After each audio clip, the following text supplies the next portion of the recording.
శ్రీశైలంలోను, నాగార్జున సాగర్లోను, పులిచింతల్లోను 3 డ్యాముల్లోనూ కనీసం ప్రతి డ్యామ్లోనూ ఒక 25-30 టీఎంసీలు తగ్గించుకుంటూ వచ్చి కనీసం ఒక 80-90 టీఎంసీలు మేరకు తగ్గించి ఈ 3 డ్యాముల్లో కలిపి ఒక ఫ్లడ్ కుషన్ మెయింటైన్ చేస్తాడు ఇరిగేషన్ సెక్రటరీ. దానివల్ల పైనుంచి వచ్చే నీళ్లను, ఇతర రాష్ట్రాల నుంచి వచ్చే నీళ్లను, ఈ ఫ్లడ్ కుషన్ ఉంది కాబట్టి నీళ్లను అక్కడే ఆపిడచ్చు. రెవెన్యూ సెక్రటరీ వెంటనే రిలీఫ్ క్యాంపులు ఏర్పాటు చేస్తాడు. ఆ రిలీఫ్ క్యాంపుల్లో ఏర్పాట్లు బాగున్నాయా లేదా, రిలీఫ్ క్యాంపులు ఎక్కడున్నాయి, ఎక్కడ పెట్టాలి, ఆ రిలీఫ్ క్యాంపుల్లో ఏర్పాట్లను పర్యవేక్షిస్తాడు రెవెన్యూ సెక్రటరీ.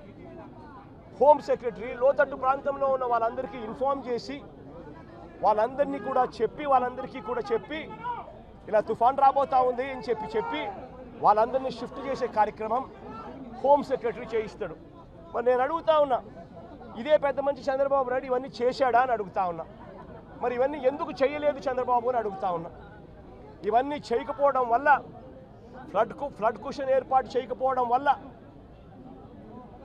ఆ నీళ్లు పై నుంచి వచ్చే నీళ్లు, కింద పులిచింతల కింద దిగువన వచ్చే నీళ్లు, ఈ 2 నీళ్లు కలిసి ఒక ప్రళయంగా ఏర్పడి చివరికి బుడమేరును కూడా, కృష్ణానదికి పోవాల్సిన బుడమేరును కూడా తన ఇంటిని రక్షించుకునేందుకు బుడమేరులో కూడా అర్ధరాత్రి దాటిన తర్వాత ప్రజలకు నోటీస్ ఇవ్వకుండా, ప్రజలకు సమాచారం ఇవ్వకుండా బుడమేరులో గేట్లను కూడా ఎత్తేసి విజయవాడలోకి నీళ్లు పూర్తిగా పంపించడం జరిగింది.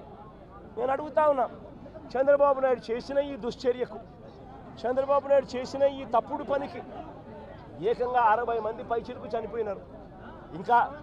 ఇంకా ఎక్కువ మంది చనిపోయి ఉండొచ్చు. రిపోర్ట్లు వస్తూ ఉన్నాయి.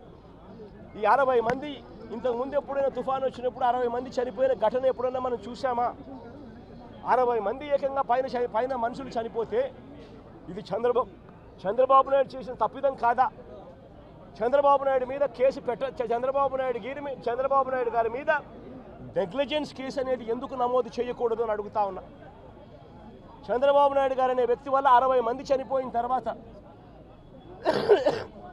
ఆ వ్యక్తి రివ్యూ తీసుకోకపోవడం వల్ల, ఆ వ్యక్తి చెప్పాల్సిన ఆదేశాలు చెప్పకపోవడం వల్ల, ప్రజలకు ఇవ్వాల్సిన ఇన్ఫర్మేషన్ ఇవ్వకపోవడం వల్ల, ప్రజలను అలర్ట్ చేయాల్సిన కార్యక్రమం చేయకపోవడం వల్ల, పైన ఫ్లడ్ కుషన్ పెట్టకపోవడం వల్ల, రిలీఫ్ క్యాంపులు ఏర్పాటు చేయకపోవడం వల్ల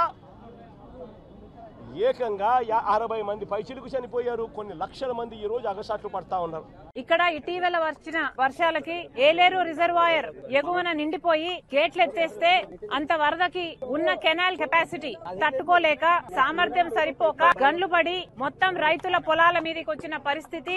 ఈ రైతులే, ఇక్కడ నా చుట్టూ ఉన్న రైతులే 100 ఎకరాలలో నష్టం జరిగింది. దీనికి కారణం ఎవరు అని ఒకసారి ఆలోచన చేస్తే, మొట్టమొదటిగా ఏలేరు కెనాల్ వర్క్స్ మోడర్నైజేషన్, ఆధునీకరణ జరగకపోవడం వల్ల ఇంత ఘోర విపత్తు ఇక్కడ చూస్తున్నాం. ఇంతునిందమ్మా కాలువ, మొత్తం అంతా పుడుకుపోయింది, ఇంత అయింది అని రైతులు చెప్తున్నారు. ఎక్కడికెక్కడ గన్లు పడ్డాయి. కెనాల్స్ మీద ఎవరే గాని వర్క్స్ చేయలేదు.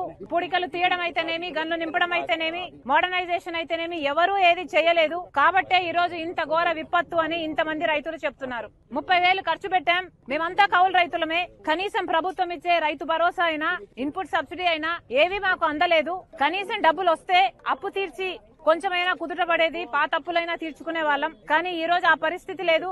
మొత్తం డబ్బు పోయింది. మేమంతా కౌలు రైతులమే, నష్టపరిహారం వచ్చినా రైతుకే వస్తుంది, కౌలు రైతులకైతే ఏమీ రావటం లేదు అని వీళ్ళు వాపోతున్నారు. వీటన్నిటికీ సమాధానం చెప్పాల్సింది ప్రభుత్వమే. అసలు రాజశేఖర్ రెడ్డి గారు ముఖ్యమంత్రిగా ఉన్న రోజుల్లో ఏలేరు రిజర్వాయర్ కింద ఉన్న కెనాల్స్ ని మోడర్నైజేషన్ చేయాలి, ఆధునీకరణ చేయాలి, దానిని ఎక్స్పాండ్ చేయాలి అని రాజశేఖర్ రెడ్డి గారు దానికోసం ఫండ్స్ శాంక్షన్ చేసి శంకుస్థాపన కూడా చేశారు. రైట్ కెనాల్, లెఫ్ట్ కెనాల్ అని పనులు కూడా మొదలు పెట్టారు. కానీ దురదృష్టవశాత్తు రాజశేఖర్ రెడ్డి గారు వెళ్లిపోయిన తర్వాత వచ్చిన ప్రభుత్వాలు ఒక్కటి కూడా పట్టించుకోలేదు. మన రాష్ట్రం 10 ఏళ్ల అయింది ఏర్పడి, కనీసం రాష్ట్రం ఏర్పడ్డాకైనా ఈ చిన్న రైతుల గురించి, వీళ్ళ గురించి ఆలోచన చేస్తారు అంటే 5 సంవత్సరాలు చంద్రబాబు గారు ముఖ్యమంత్రిగా ఉన్నారు. తర్వాత 5 సంవత్సరాలు జగన్మోహన్ రెడ్డి గారు ముఖ్యమంత్రిగా ఉన్నారు. ఇప్పుడు చంద్రబాబు గారు చెప్తున్న మాట జగన్మోహన్ రెడ్డి గారు కారణం. దీనికి జగన్మోహన్ రెడ్డి గారు మేము కాంట్రాక్ట్ ఇస్తే దాన్ని ఆనర్ చేయలేదు, క్యాన్సిల్ చేశాడు. పోనీ ఆయన వేరే పనులు చేశారా అంటే చేయలేదు, కాబట్టే ఈ ముప్పు వచ్చింది అని చంద్రబాబు గారు చెప్తున్నారు. మరి దీన్ని జగన్మోహన్ రెడ్డి గారు ఏం సమాధానం చెప్తారో చెప్పాలి. ఇది ఏ మాత్రం రిపేర్ వర్క్స్ చేస్తున్నా, దీన్ని మెయింటైన్ చేస్తున్నా, ఈ రోజు రైతు రైతులకు ఇంత కష్టం వచ్చుండేది కాదు. మళ్ళీ చెప్తున్నాం, చంద్రబాబు గారే చెప్తున్నారు 6 లక్షల ఎకరాలలో పంట నష్టం జరిగింది అని.